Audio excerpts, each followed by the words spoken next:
Welcome to Tech Garage, presented by RockAuto.com. Well, if you've been around for a couple of seasons, you know that we supercharged our Silverado. Maybe drove it a little bit aggressively, but nevertheless, we developed a leak. Now, in order to track that leak, I actually went down to the art supply store and I got me a project board. This is an inexpensive way to do it, and it's pretty cool because I took my project and I put it under there, and I like to call this oil leak or fluid leak of the Silverado collage, because you can see right here on the back, that's actually where we're leaking some kind of fluid, not sure what it is yet. And when you want to track that fluid, you want to be careful because you know it could be coming from the front of the engine, the back of the engine, you're driving, it's going all the way to the back. This just gives us a general idea of what's going on, and you can see the leak right there. I'll tell you what, Brian, I had this thing sitting at the front of the engine and the back. It looks like somewhere back there by the tail shaft. You got some methods you can check it with and also tell us where's that leak coming from. Great plan. This is a challenge we've all had, right? You never have a leak the same place in your driveway because you don't park in the same spot every time. So fingerprints all over the driveway don't necessarily make this easy.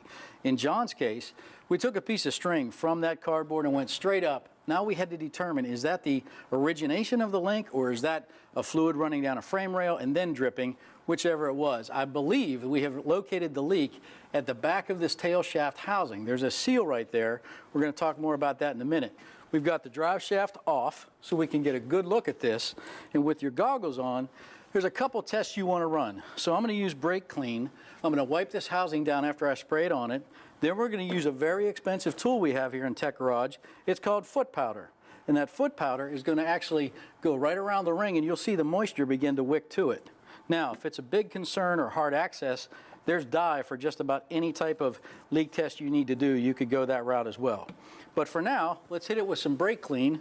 Now that we've got a good look at this, okay, be sure you use goggles. I'm going to wipe this all down, get a nice clean housing, and you'll probably see that fluid try to make its way back down to the leak. Ready for the foot powder, all the way up around. Chances are gravity is going to leak out of the bottom, and we'll validate that this, in fact, is our leak. And I can see some red just starting to build up there. It's a slow leak. You could tell that was a small drip. But we're going to go ahead and get this apart. I'm going to get the tail shaft assembly off and get into the bushing and the seal. John's going to tell you why it's a bad idea to replace just the seal. Let me get to work. Well, it's definitely not a good idea just to replace the seal, and I'll show you why. Now, the temptation is you don't even have to pull the whole tail shafts out. You just take the drive shaft out, get your tool right here, pop this out, take a new seal, put it in, you're done with the job. No extension housing removal. But the problem is inside of the extension housing right here, you can see this is an actual bushing. Now that's where the drive shaft yoke rides. So what's happening here, if I put this inside of here like this and I wiggle it up and down, you can actually hear this one. There's a lot of play in there in between. It's actually clunking. So what's going on, if that's beaten up and down inside of this bushing right here, it's not so much that I'm worried about, it's the seal, because the seal's right here. So if this seal's getting beat up and down as it's going up and down, it's going to go ahead and start wearing it out prematurely. Now you may get 50 miles, you may get 2,000 miles, but why not just pull the extension housing and do it as a pair? It's the best way to do the job. Now a couple of tricks for you. We took the drive shaft out, and because I have it on a table, I went ahead and put some tape around the actual U-joints down there because there's needle joints that can fall all over the floor.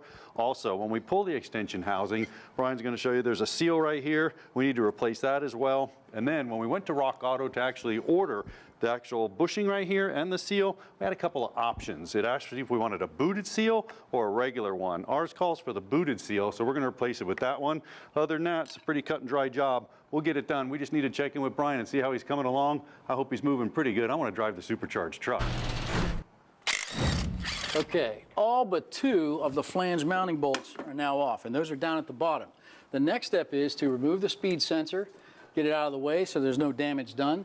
Then this transmission mount's got to come out because that's how we get access to those final 2 bolts. So bolt down here in the center, it's off and ready.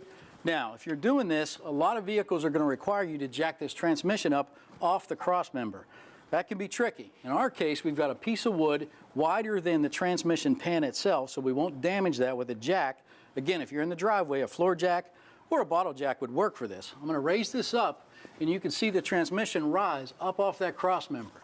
That's going to get me to the point where I can pull that mount out. It's a little bit more. I got the mount down, 1 finger tight bolt right here. Get this guy out and down, and there's our mount. So now we've got access to the bottom 2 flange bolts. There's a really good look at them. Go my side first, out, and then the other side. I'm going to support that flange. It's not going anywhere. And one more point of validation, check out our drip. You can see the powder right there. The drip has re-originated. Just added validation. We're definitely making the right repair.